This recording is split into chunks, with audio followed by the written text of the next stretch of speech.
Hey, what's up, youth pastors and pastors trying to figure out what's the new youth ministry model for the future? How do we reach people far from God and create disciples? Well, we just had an amazing call with over 120 youth pastors with my friends Ben Graves and Dave Krist, two of my best friends. Dave's my actual best friend in life. Ben is one of my great new friends, and they're some of my favorite people in ministry. I brought them on here to have this important conversation that really sparked out of a somewhat viral post I made on Instagram because I don't want to just talk theory. We do want to bring practicals, but it's got to be in the right setting. So here we go. We talk a lot of things about what the new youth ministry model is in 2025 and beyond. Stay tuned for more videos. And hey, thanks so much for being here. Like this video, comment, ask some questions. Love you.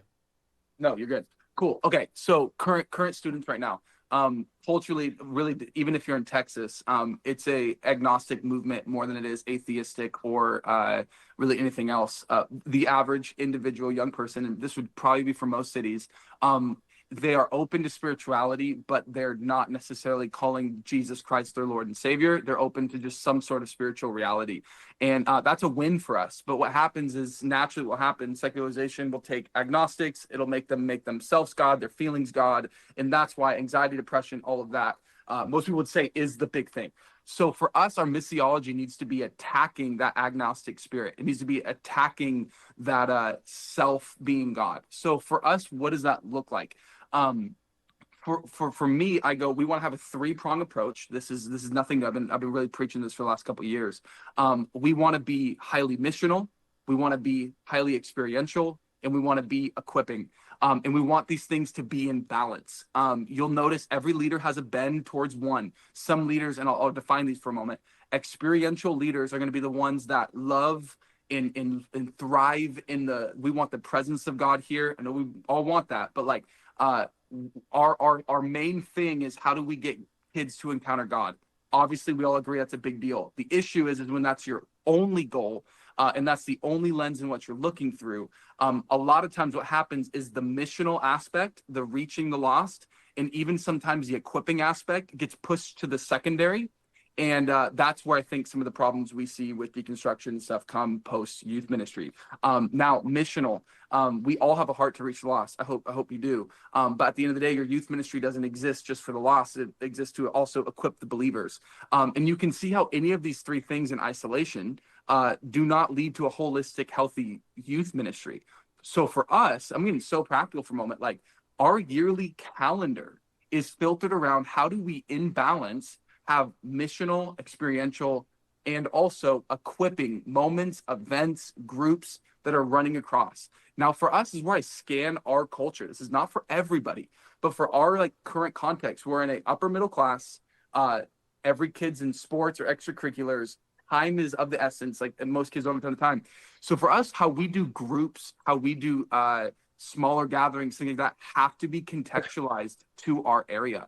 Nothing is copy and paste anymore. A lot of it is going, what is our area, what's working with our kids, and how do I apply that to what's happening here? And so for me, it's gone, what is my natural bend as a leader? Got those three aspects. I'm going to be leaning more experiential. That means I have to recruit, release, and equip leaders to really help me have a lens to see the other three areas of ministry be played in context. So I'm going to break you into for us, we meet on Sunday nights. Here's how these three things play out. For us, small groups and equipping will take place before the gathering. We'll have our top leaders meet with our student leaders, our dream team, and that is where we are equipping them theologically. We're equipping them with leadership content. We're equipping them with cultural things. This is all happening before the gathering. This group then goes into our pre-service prayer. We are now encountering God as a team before the night starts. This then goes into our patio XP time. This is very missional. This is where like we're going to have the games and we're going to have the food and we're going to have the things for a kid for the first time. The music's going to sound a certain way and the atmosphere is going to be a certain way. And even in our pre-service flow, we're taking missional, experiential, and equipping, and we're in balance operating prior to the gathering starting. So once we get into the gathering, this is where for us, our gathering is so believer focused. I really believe this. If your focus is only on people, you cannot place that above the presence of God. So for us, once we get into the house of God, my conviction is this: I want them to sense and feel there's something radically different about this room than any other room they walk into. Should feel different than their school, should feel different than a movie, should feel different than their phone. Something's got to feel different when they get in the room. So this is where we've grown to a place where I really do believe there needs to be a separation between middle school and high school, because what missional looks like for high school is different than what missional looks like for middle school. What equipping looks like for middle school is what equipping looks like different for high school. And we've gone to a place where even if it's a lesser quality in some of the production, things like that, we wanted to separate them out so that, like, honestly, if you were to come to our youth ministry on a Sunday night, if you were in our high school room, it's going to start with intimate, exalting worship, because for high school, it's all about, I want to train them to be a someone who, when they go to college, they can plug into the church and they know the main things of, when I walk into any church and any school I go to, there's going to be a worship set, there's going to be a message, and there's probably going to be a serving or group opportunity. So we don't really change too much with high school. It's those four things. For middle school, they walk in the very first thing, and it is absolute chaos. I mean, it's dodgeball, it's Costco parking lot, it's it's Mario Kart Live, it's something wild. Why? Because the aim for a middle school for us is this: we just want them to fall in love with being at church.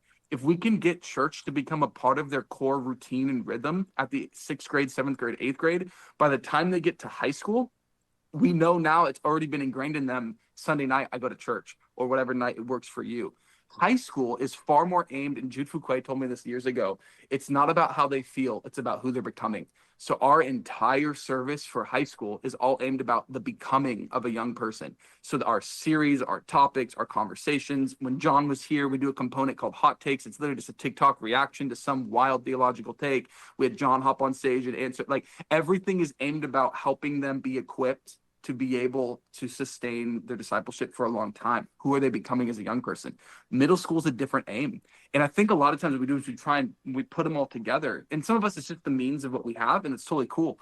But if you even have the ability to go, how do we have moments where things are separated out?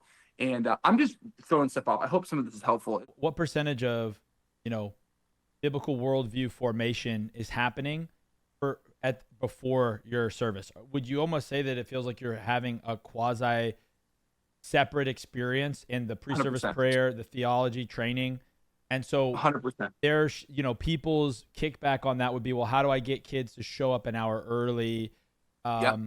I think some would say, well, I don't even have kids that are interested in that. I think then we have a different conversation to have. You do have kids that are interested in growing in their faith. You just might not have set aside moments that they can identify that. But yeah, I think I was going to bring one thing. Yeah. Okay, go ahead. Yeah. So, because I may have missed this. It's how do you have as many, we call them doors of discipleship. And in our context, like I said, everyone's busy, kind of time, everyone's other things. If you only have one door for a kid to get discipled, I think you're missing it. For us, we have 6 right now. And these are all intentional systems, created avenues that a kid, because here's the thing, what might work pre-service for one kid does not work for the kid that's studying or doing homework or running straight from practice. Does that make sense? So we have to create a different door for that student. I was just having a conversation this week. So one of the doors is our pre-service dream team, which is going to be like theology, equipping. It's a small group with our best leaders. Another door, though, is going to be before school at every public high school in our area. We have at the Starbucks or the coffee shop right next to the school at 6:30 in the morning, there's a leader there with a group of students reading their Bible, doing the exact same thing. Hey, maybe you can't make it before school. Hey, good for you. On Wednesdays, we come to you at your school and we do campus club for you. Maybe you can't make it to campus club. Okay, awesome. Sunday morning at our church, we're going to have an opportunity for you to meet with our leaders and have group. If you're in middle school, we have service for you. If that doesn't work for you, right? Now we have online. There's different options there. We're just creating different doors of opportunities for kids to go beyond what we would call just attending our youth ministry to participating in discipleship. Here's one thing you're going to hear from Dave too that you're hearing from Ben is a lot of people I was talking about on this post, like a return to discipleship, focusing on it.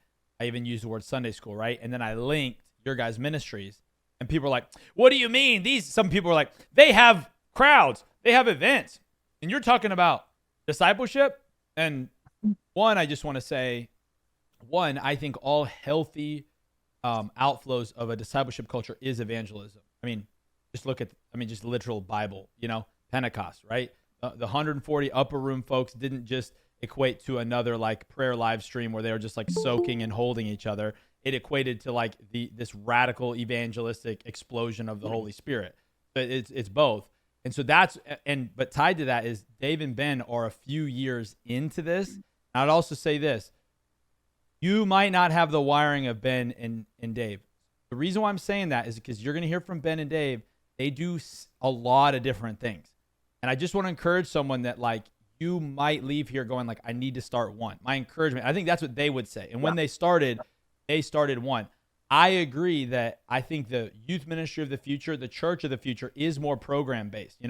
Andy Stanley famously was like, we need to get rid of all the programs and cancel all the stuff. And he was probably right to like instruct some people to do that. But now we've almost become so anemic and we're trying to do this like one size fits all service is kind of the norm in a lot of churches. And that's what I think we're all trying to figure out. That's where this outflow of like, no, we'll just do small groups. Let me just, because I want to keep flowing. Let me just ask you this last question, Ben, and we can pick back up and then we'll send it to Dave. Just talk about why so far you haven't mentioned the word small group. So, it's a great question. For us personally, we did small groups for 2 years, like by the book, in circles of 10, on site, on campus. I subscribe with all your stuff, John. Like, I think the days of it being at home, as cool as some of the pros were, I have kids now. I'm like, ain't no way I'm letting, someone go to a house that we don't know or trust. Right. So, we were doing them on site, and we all of a sudden COVID kind of releases. We're in California, so it was later.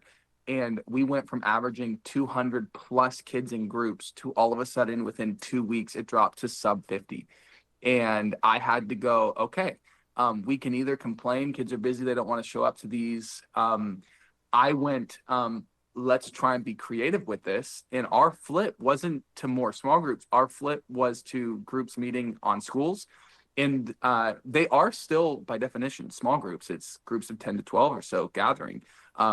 But the language of saying you can only have one option to jump into a small group for us, it just was so limiting to what most of the kids were living and walking through. So for us, we just gave tons of opportunities for what I would call like is just smaller gatherings. And some of them are going to be like 20 in a backyard. Some of them are going to be 5 or 6. And that's just for the purpose of, for me, the goal isn't that you're sitting in a group of 12 with a leader. The goal is that you're engaging with the word of God and you're engaging with the leader and other people in our community beyond what's just happening in our gathering on Sunday night. So if that looks like at a Starbucks or a school, great. If that looks like in the water surfing with some friends, great. If that looks like at school at a lunch table, great. It doesn't really matter to me how it looks. All that matters for me is that kids are engaging beyond Sunday night, because the more you can get them to engage, obviously the more they're getting around leaders who are discipling, leading, and raising them up. That's great. Well, yeah, we're gonna keep this. I see some questions in the chat about middle school and high school. Dave will most certainly hit on that. He has a different philosophy, kind of. And that's another thing that I hope you guys realize is all three of us would do some things very differently, because it's different on who we are, where we are, our pastors. And that's what I want you to get across. I really want, one of my favorite things I experienced being at Elevation was Pastor Stephen canceling our church's conference called Inside Elevation, because he felt like people were capturing the wrong ideas. They were like leaving there going like, how do we make tents orange? How do we, get the same guitar as Chris Brown? And he's like, I want to impart the heart. And so sometimes in my posts, I will purposely leave off these how-tos because I don't want to tell you how to do it. I want you to take the heart and figure out how to do it. I also know that there's a very real setting for that. And so, an hour doesn't even begin the conversation, and who knows what we'll all do after this. The response to this has been amazing. So, Dave, I don't know where you feel led to pick up, if you want to start from the top or whatever, or do you just want to jump in? Yeah. First of all, amazing thoughts, Ben. Like, I 100% agree. So I'm only going to piggyback off a few because you guys already heard it once and it was great the first time. one of the things I saw a question here was saying, like, I feel like my senior pastor isn't giving me clear direction, clarity, vision, like what Ben is saying. He's just not saying it. And if he's telling you, well, hey, just do whatever you feel, that's not that either. You have to see, like, how is he leading and like, where is he going? And then just model that. For me, there's a number of things that I'd start with in terms of how we run things. One, my senior pastor was a youth pastor for 16 years, and he ran it in a way that was very focused on middle school, high school, and young adults. Back in the day, they called it college and career.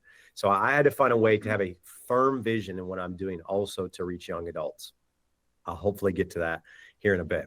The second thing is he has a heart for outreach and evangelism like you cannot believe.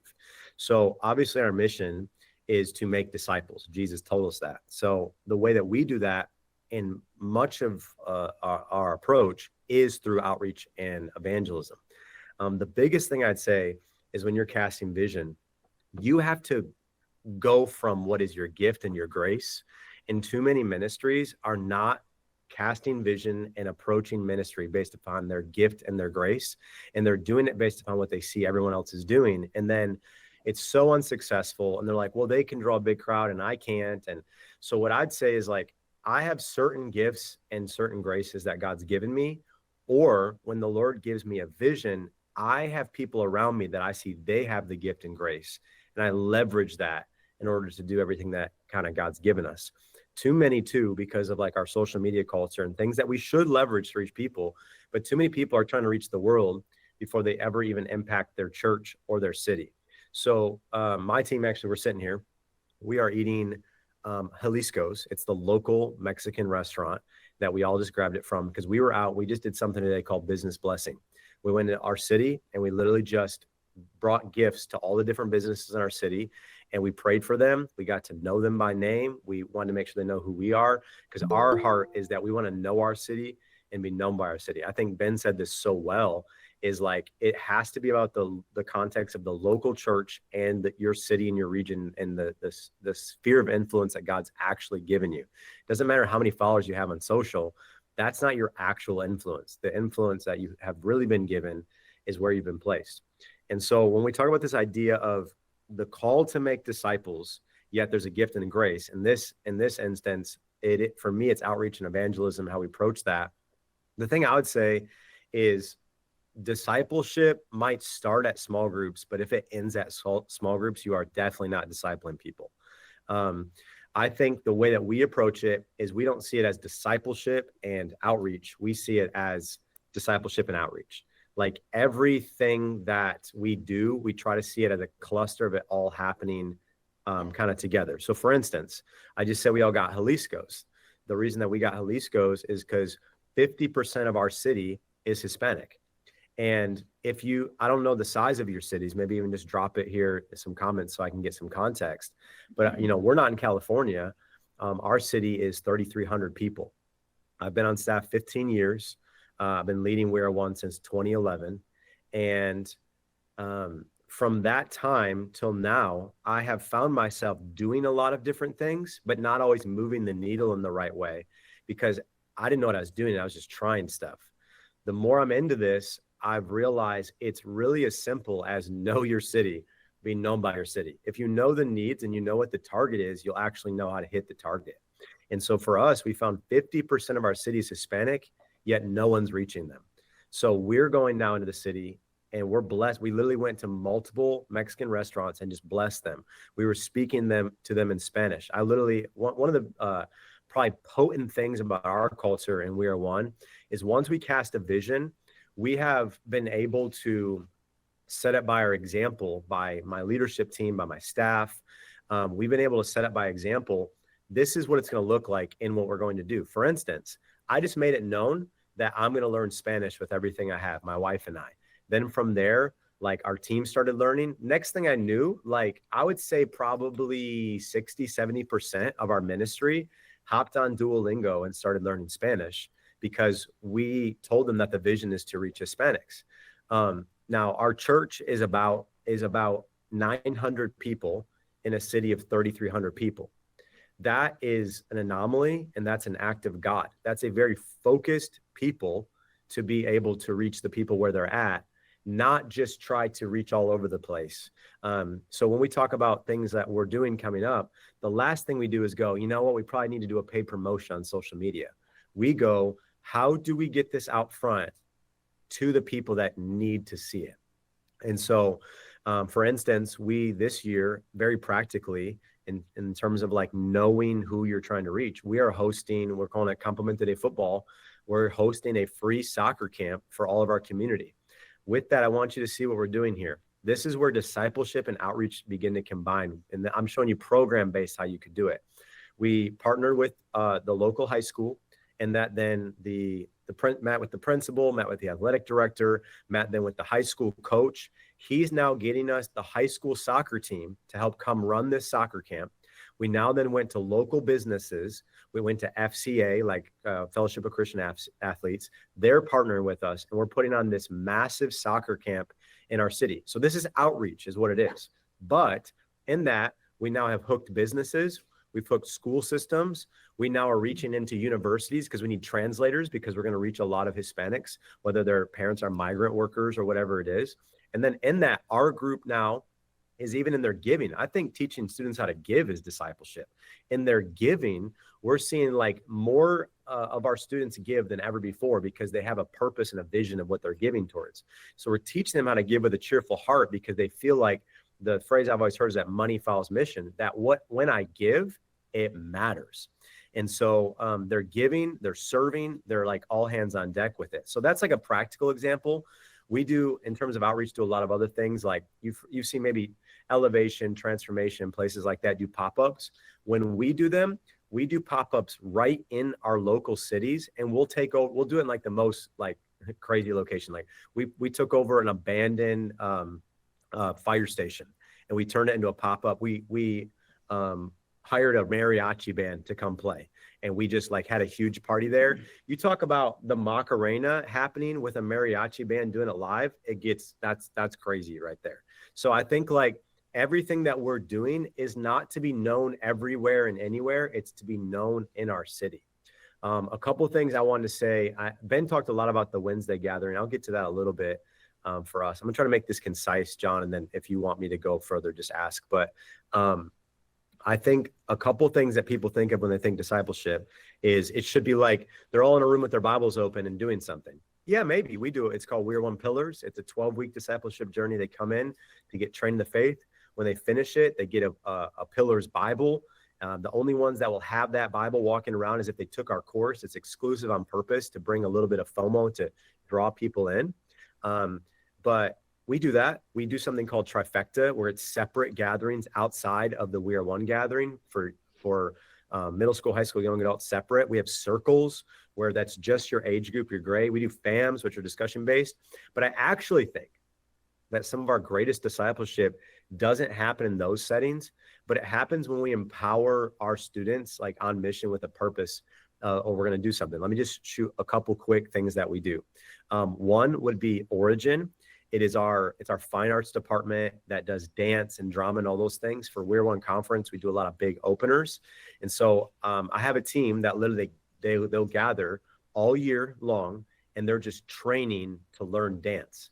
With that then, what's so cool is they're getting with the same people all the time.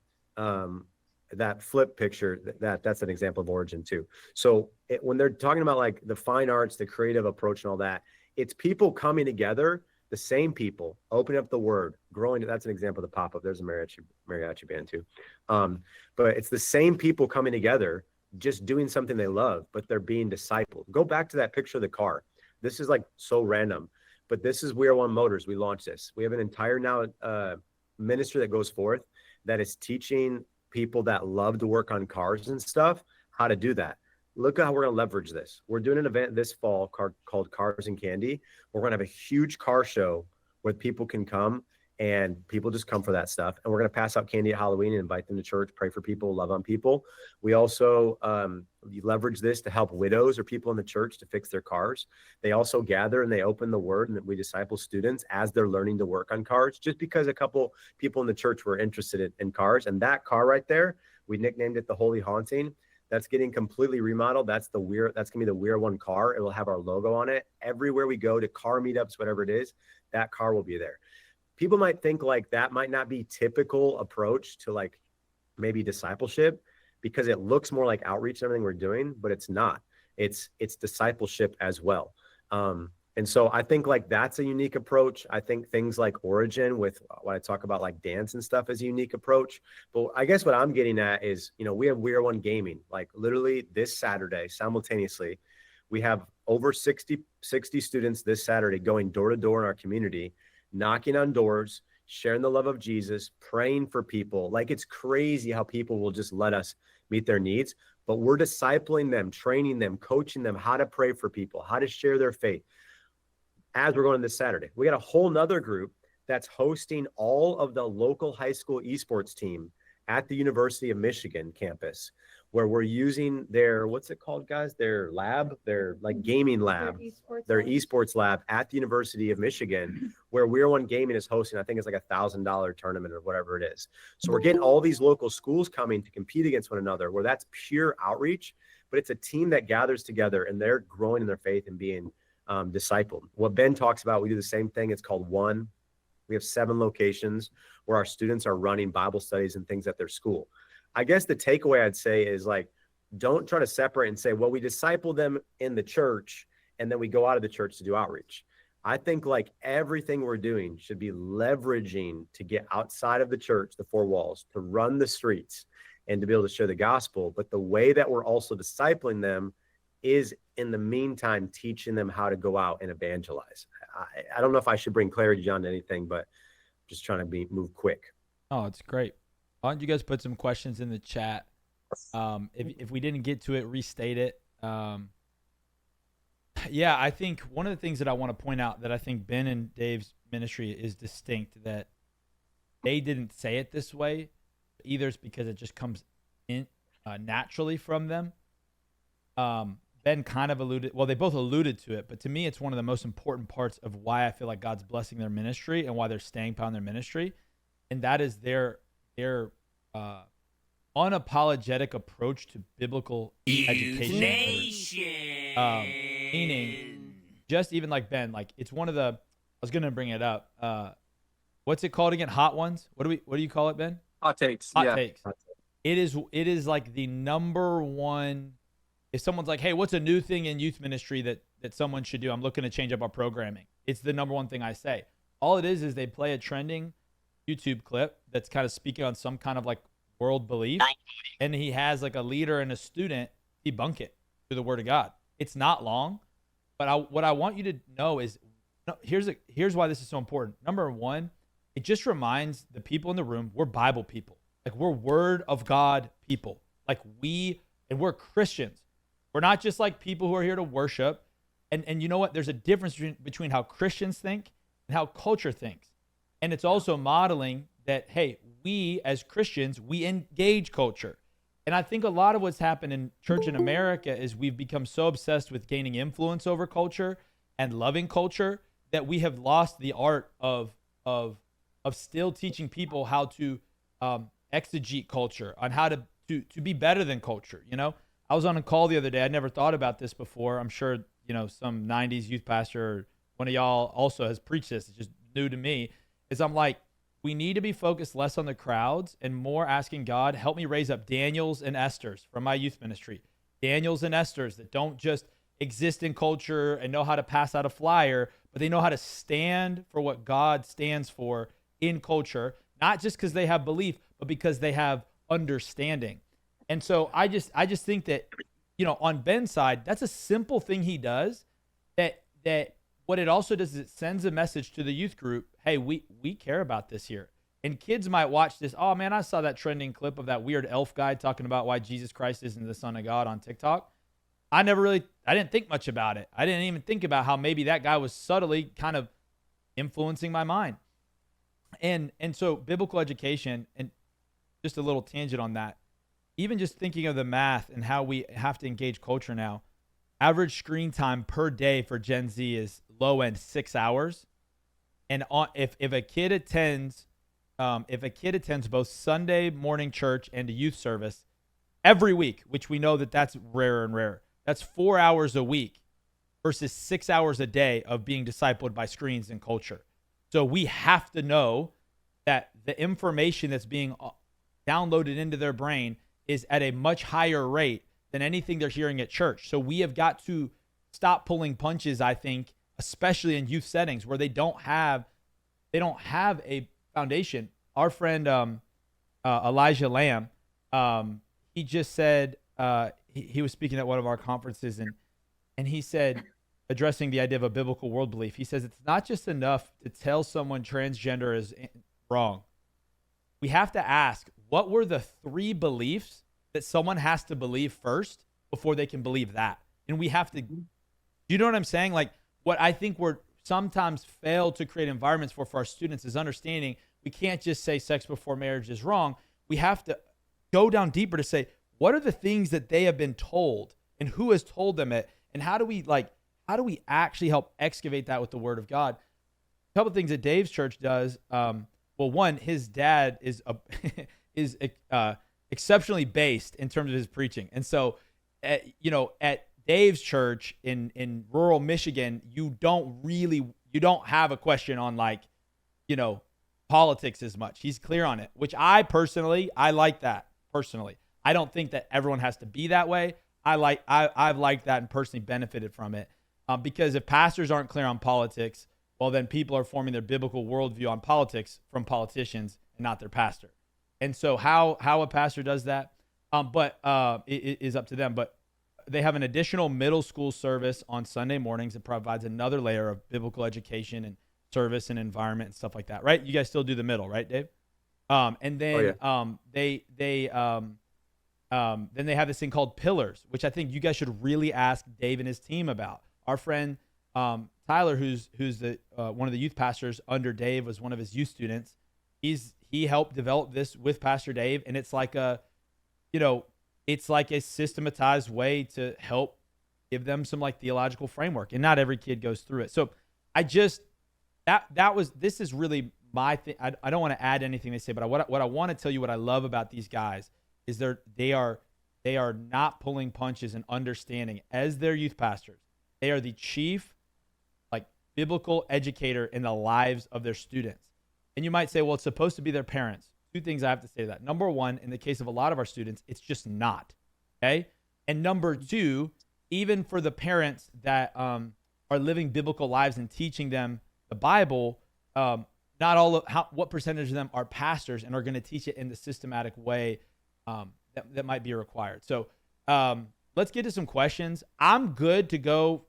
John, there's a question that's been up 4 or 5 times, and I think this will be great. So, because I'm listening to Dave talk, and even myself, and I'm going, we're skipping the step of he's talking about ministries doing. I'm talking about ministries we're doing, and a lot of questions came up about how do you get influence in students' lives to activate and do these things? How do you get people mobilized to add these things? I saw a couple questions how do you get influence on kids in high school campuses? If I speak to that aim just for a second, because I think that's a bit more foundational. Before adding an event or adding a door of discipleship. I think this is where for us the win is, and Dave, maybe you have a different conversation, but I've tried to go chasing fruit with kids who are naturally involved, and for you it might be 2 or 3 kids that you see just carry a culture with it. I'm going, how do I have as much retreat time with a core group where I can have those mobilizing and inspirational moments? So for us, it'll look like about 3 years ago, we took about 25 kids who I personally invited, identified in our youth ministry, that were if I could reproduce these 25 kids over and over and over and over again in our youth ministry, it would be incredible. And we got about 25 kids, and what we did is we just gathered in a backyard. There was no time frame to it. I think this was in the summer, and it was me, some of our core leaders, and 25 students in our youth ministry. And there was hangs, we were eating together and going to the pool, whatever. But then it came to this moment where I sat down with them, and it was where I kind of held no punches, walked through. I think that first night was something dying to yourself, I think was the topic. We were walking through, I think I had 3 thoughts on what it means to die to yourself or pick up your cross, something like that. And kind of took the filter off I would have when you're preaching on maybe a Wednesday night or a Sunday, where you're thinking through kid first time in the room, you're thinking through, inviting their friends. And it was like just as straightforward, opened up the text with about 25 kids in a backyard. And we then flowed into this time where it was just ministry time with 25 kids, where every kid, I think, got some type of prophetic word or some type of just like encouragement. I think everyone took turns. And I know this sounds like really old school, but I think every kid sat in a stool in the middle of the group. And it was like every person was praying and encouraging them. And then we left that backyard night with this big standing up prayer where it was like, now it's time for us to go build this thing. And I think we forget that our job as youth pastors is not to do the ministry. Our job as youth pastors is to equip the saints for the ministry. And it doesn't matter if they're 16 or 17. And it was like this equipping, this activation moment. It was about two and a half, 3 years ago that changed our youth ministry forever. We now do these consistently. We just call them backyard nights, where we identify a small group, bring them in a backyard, pray over them, encourage them, really like, impartation, anoint them to go out and do the ministry. And instead of saying, hey, go invite your friends to our youth ministry, we started like running through topical, like teaching biblical evangelism and teaching them why it's important, teaching them how you should do it, and then just kind of releasing them. And those moments for us were so catalytic to getting a core group of students. I think, I don't remember whose framework this is, but it might be Rich Jr. or something like that, or Rick Warren back in the day, but like core, we would call it, would be our kids who attend every week, are engaged in a group or engaged in serving. Crowd would be the largest one, who just comes to an event. And then in between that, we'd call our crew. They attend once or twice a month, maybe would come to camp, maybe would come to an event.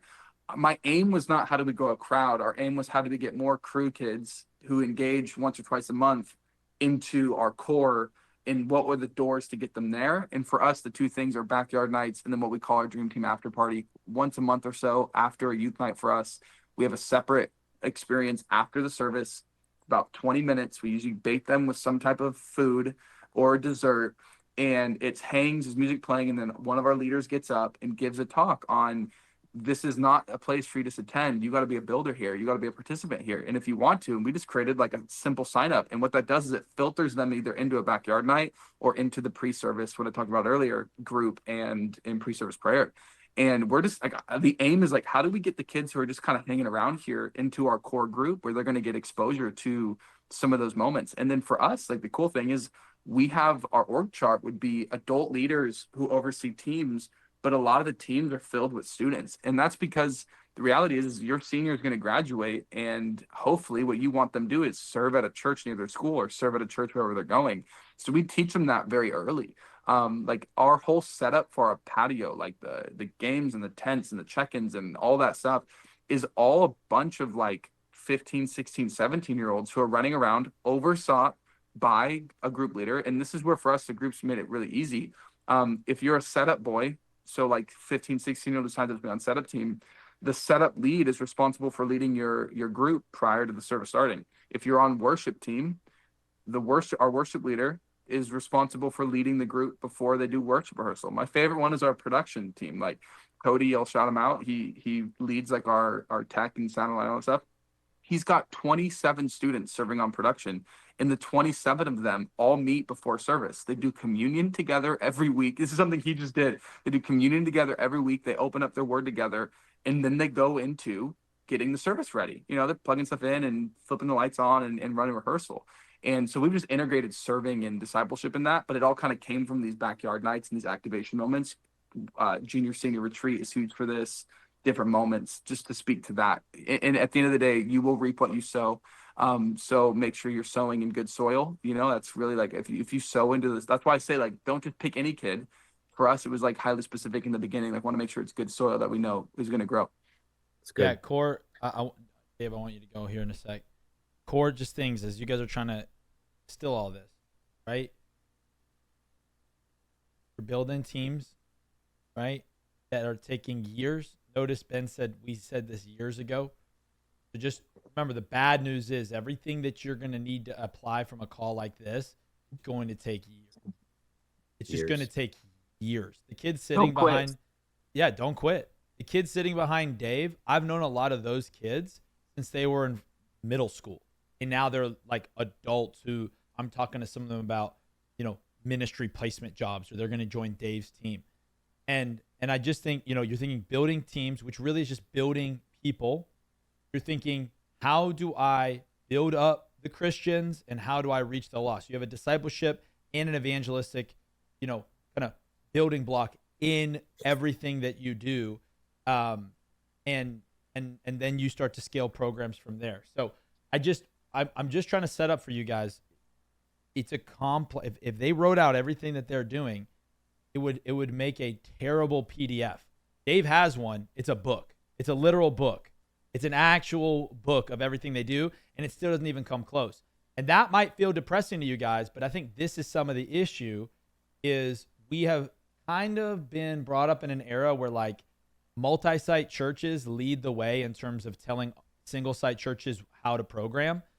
And I just don't know that that's working as well as like we thought. I think we assume that just because someone's multi-site, it means that they're more effective. And I just don't know that that's always a good one-to-one equation. I think multi-site might be more of a distinction than it is an advantage, And so I just want to encourage you guys, like some of why this feels like algebra when you've been to another conference and they're like, here's how we do small groups, 1, 2, 3. But it didn't work for you, did it?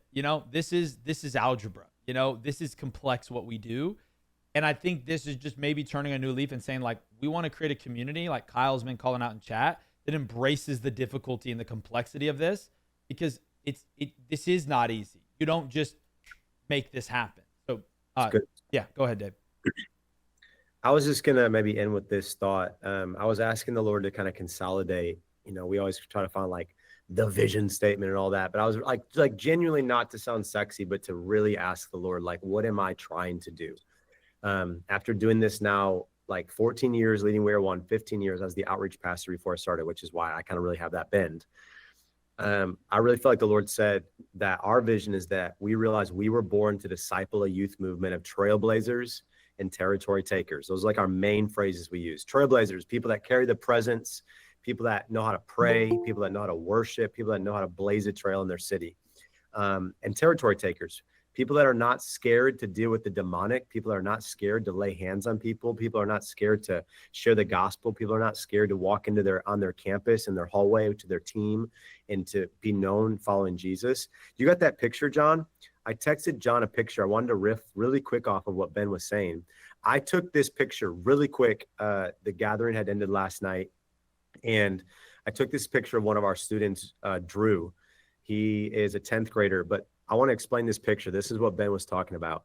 I believe Drew, he's the white shirt right in the middle. He started one at his high school where he's like, he's an athlete, and basically he got some disease in his back where he can't play sports anymore.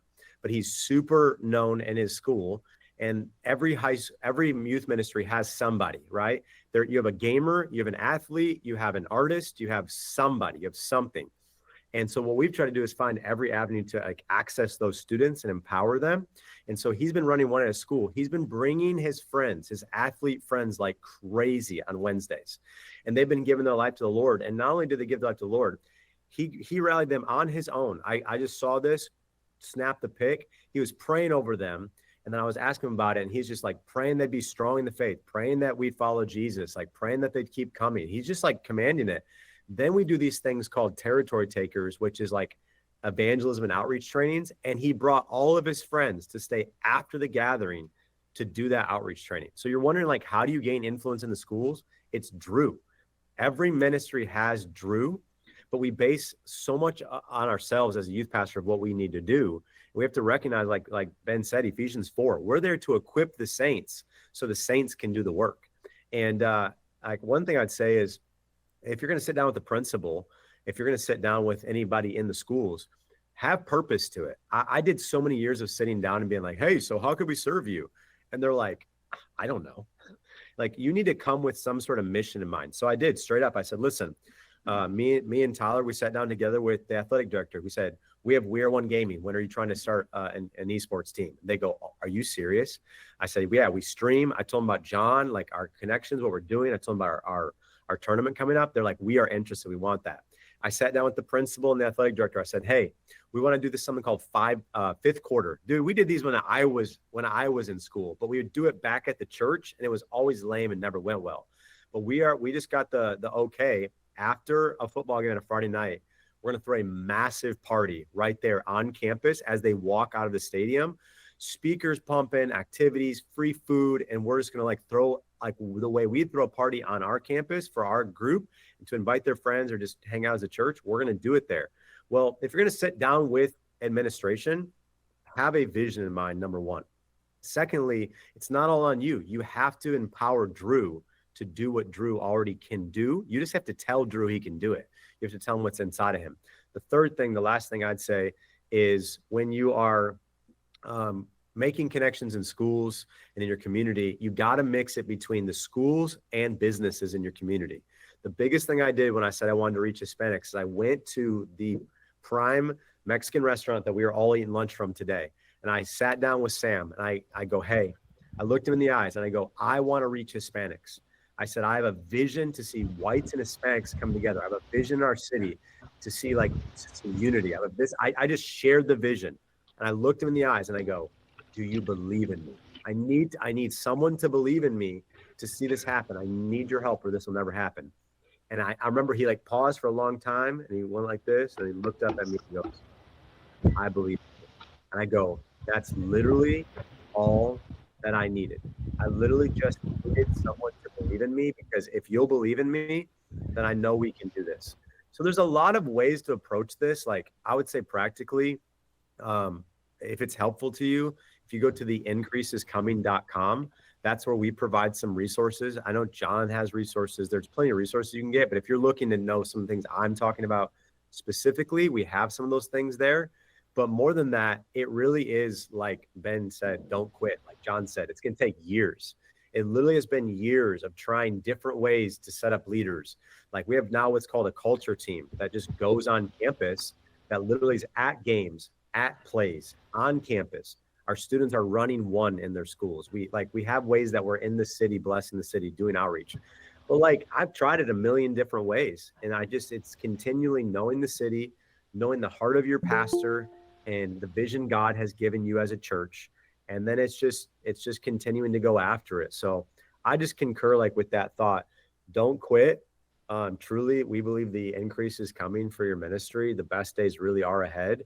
I was a ministry that started far before COVID, and I'm a ministry that's kicking harder than ever after COVID. When that happened, we just flipped how we did everything. We're like, okay, we're not going to stop. We can do it all online. And then a lot of people built everything only online after that. Well, no, we can get back out. Let's get back out on the streets. Let's be in the school. Paper towel. Let's be present. Let's make sure we got the paper towel. Like, so I think we need Mute to up, like, Brenda. let's be prepared to. I'm on a conference right now, and he legit just said, "Wait, what?" Because you're unmuted, big dog. But I was just gonna say, like, be prepared to pivot based upon what's happening, like in like your city in the world. Like, be prepared to pivot. And our biggest thing is like, as we stay with our ear to the ground, knowing our city, we'll just know how to keep approaching things. But I think a lot of Ben's approach is very helpful, because I would say this, like, we are who we are as the church, and we don't change for the city. We just find ways to reach people. But like, I liked a lot of what Ben was saying, because it was just like, this is how we do it. We do not apologize for how we approach church. We don't apologize for what's happening. We're excited about it.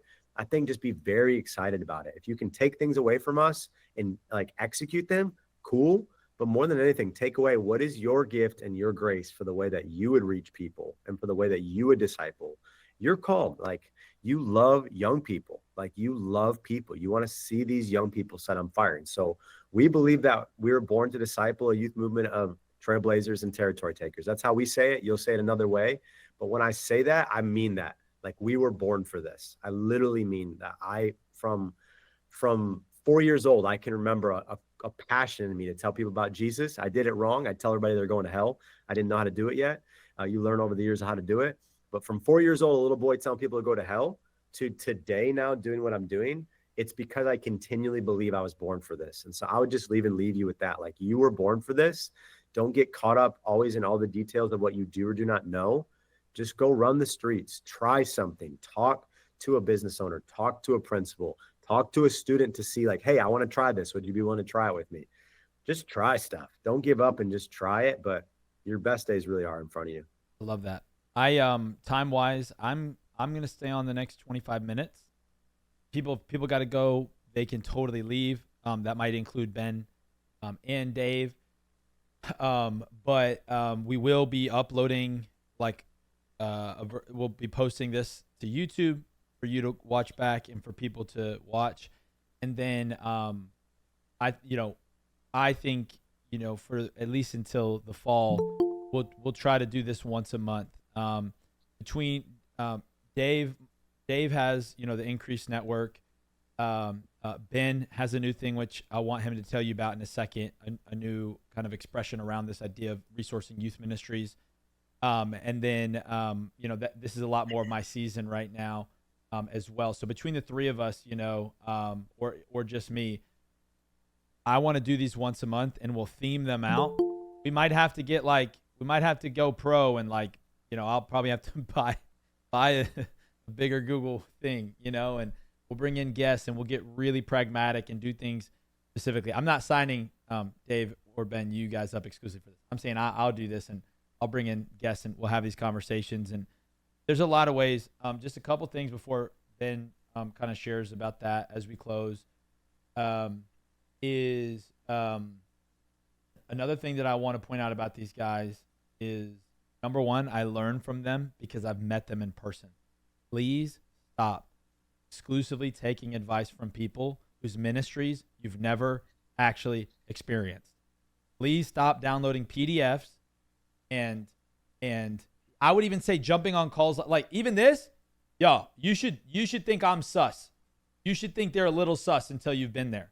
But fortunately, Ben has an event in October you should go to on the West Coast. Dave has an event you should go to in March in the Michigan coast. And you can come see me in Nashville anytime you want. But I just want to call us to please choose better heroes than the people that post on sexy on Instagram, especially if they're a large ministry. They are going to be mad proficient. Allison, can you mute up, please? So glad you're here.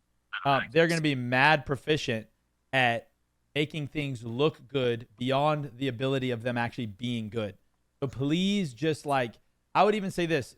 My standard advice, somebody asked me, what should I do? I'm starting out as a youth pastor. My first year, what should I do? I say, don't go to any conferences and delete social media for your first year as a youth pastor. Seek God. Seek your pastor. Seek your spouse, your friends, your city, your principal. Stop giving into brain rot when the Holy Spirit wants to give you exactly what your group needs to give you. I'm not saying having chronological snobbery, better than everyone else. I just mean we're all just so guilty of swooping in. It's even why I get on people for copying designs. Well, it's free and it's digital. It's for the kingdom. Dude, I'm not even worried about the money. I'm worried that if you copy someone else's design, you robbed yourself and your team the process of laboring in prayer over the visual representation of the spiritual expression of what God wants to do through your event, through your series. I would rather you have a terrible looking graphic designed by one of your students that they prayed over than you sniping one of my friends' graphics, and not because I'm trying to be a snob of what it looks like. I'm saying we should be snobs on what things are. We should care less about what things look like and care more about what things actually are. So I brought these two guys on here to have this conversation because I can vouch for them because I've been there. I seen them. I know them. You should be a little sus of people you only know online. The last thing I wanted to say is I also know that both of them, to take next gen ministry as far as they have at their church, have had to have uncomfortable financial conversations. This is a mark in the sand. I'm starting to notice 15 years doing this.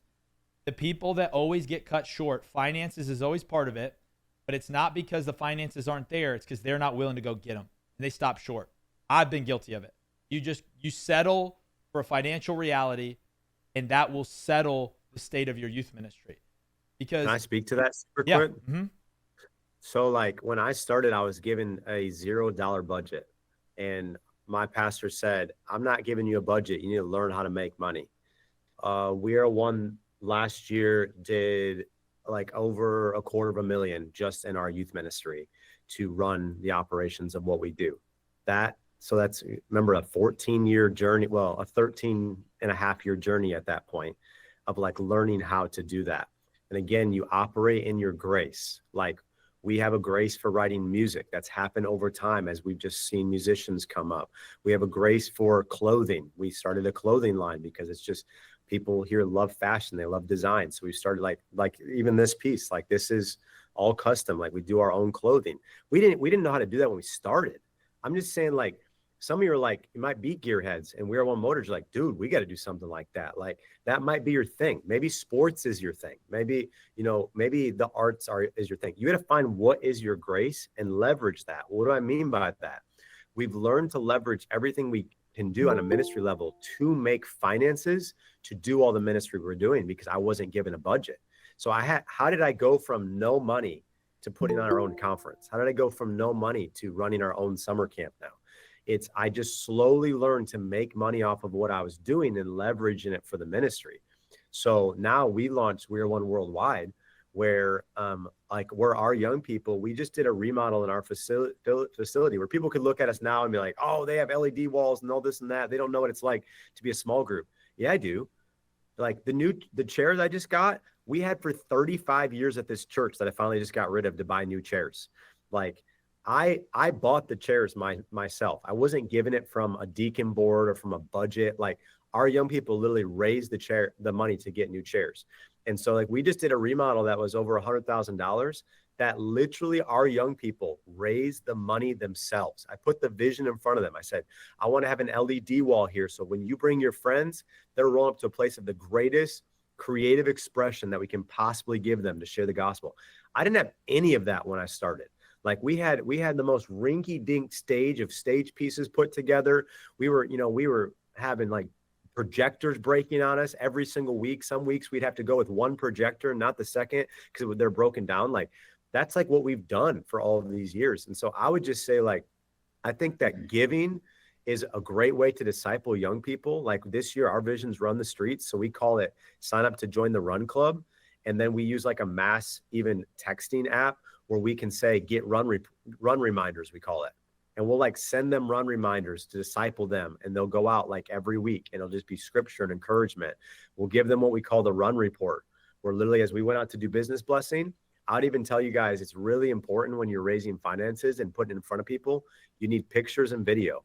We captured every single thing. We'd go into a business today, walk right by. There's this brand new business downtown where it's like all like sports memorabilia and cards and all that kind of stuff. Walked in this guy. We're like, hey, are you brand new? He's like, yeah, this is a new business. And we said, hey, can we film some of this? We want to promote your business. But also simultaneously, as I'm grabbing that footage and those pictures, I'm going to show that in a coming Wednesday for the run report. And I'll tell this group, look at all of these people that you impacted. Look at how you blessed them. That then leverages them, like an excitement inside of them to want to give and be a part of things. So I like never make an excuse to be like, I don't have a $20,000 budget. I don't have this. If anything, having too big of a budget too quickly actually will destroy your creativity, because there's something about not having a budget and finding ways to do things the cheapest way possible and the most creative way possible. When you have money, you buy it. When you don't have money, you find people in your church that will build it.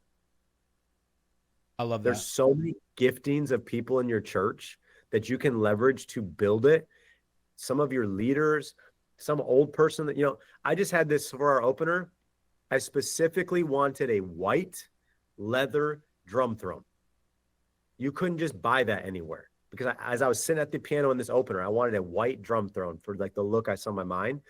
So I found somebody that would hand stitch that for us, because I couldn't find that to just buy it that way that I could afford. And so even if you get more money, never lose the heart of build it over buy it. Because when you allow people to build it, it builds them.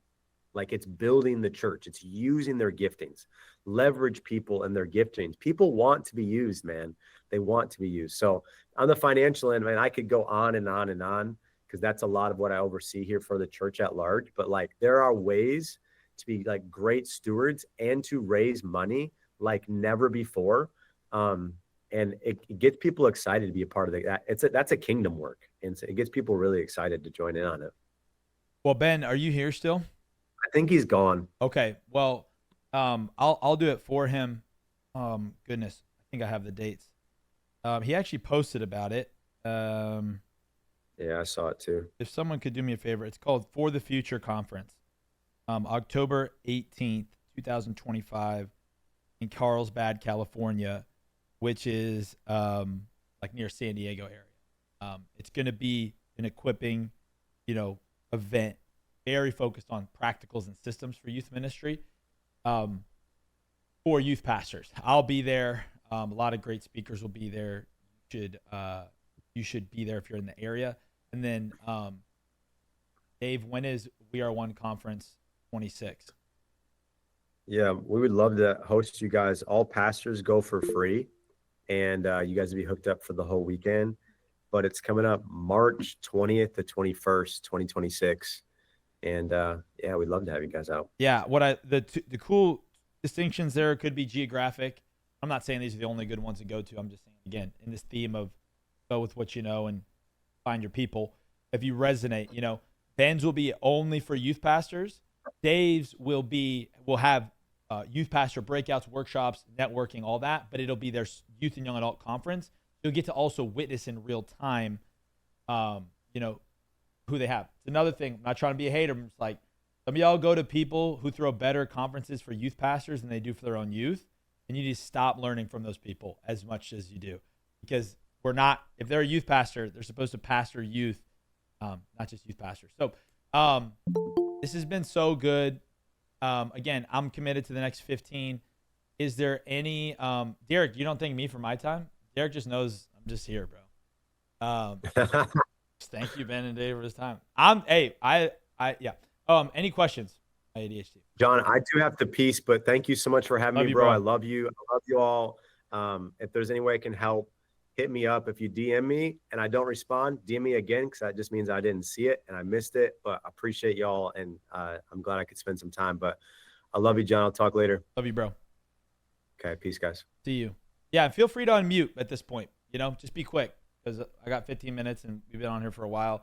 Again, you are officially dismissed, but we'll take the time. Awesome. Thanks, Nathaniel. You asked your question about starting from scratch. Yeah, that's an in-depth one, and I'm getting to do that right now with our brand new church. Is start our middle school, high school, and college expression from scratch. I can tell you all about it in another call. But any questions that we didn't get to that you guys are like burning to, you just unmute. Well, then, wonderful. We did a great job. We answered a lot of questions. Brain melting hour. Well, great then. If that's it, this is the link to the conference. Yeah, thank you, Rodrigo. Hey, I just want to say I love every single one of you guys. If I'm chippy, I'm not mad at anyone. I just hate the devil. I hate sin, and I want to freaking win. I've been in youth ministry long enough, just lived as a human enough to where I've seen as many people come to faith as they have fallen away from faith. So now I'm not just burdened by the lost. I'm burdened by the ones that were found and now are lost again because of us as shepherds needing to get better. I have 3 kids now, and I'm realizing the parable of the 99 sheep and the lost sheep isn't just about lost people. It's about how everyone that's a part of the flock, there's seasons of straying. And we've got to be shepherds that don't just chase the lost, but we chase our Christian people when they start to get lost. We've got to have equal passion for the Christians as we do for those who are not. And that makes up the circumference of a healthy ministry. I'm going to be in Phoenix this weekend. If anyone's in that area, I'm going to be in Waco, Texas, April 30th to May 5th. I'm going to be in LA, May 8th to the 11th. Those are 3 trips I have coming up where I have like somewhat of downtime. So if you're in the area and you want to hang, let me know. Where are you going in Waco? I'm doing an event at Baylor. It's completely in the content creation gaming space. And so I have some margin for ministry in that trip and want to see some people. Purely like it's the Texas State Esports Championship. They're having it at Baylor. So 1,200 teenagers from public schools are going to be competing, and some of my team and I are going to be there helping run it and capture content, and then sneakily sharing the gospel. laying hands on folks, casting demons out right in the Call of Duty lobbies. No lie, what I do. Don't forget to put me down when you're driving up to Louisville to stop in Bowling Green. Absolutely, need to do that. That's on April 28th. I'm putting in my calendar right now. Okay, y'all are Chads for being on here. Still, I love you guys. I'm gonna be sending a follow-up email from this. We'll plan new dates. Love all of you. Sorry if I'm slow to respond to DMs. Have a wonderful day. Mwah.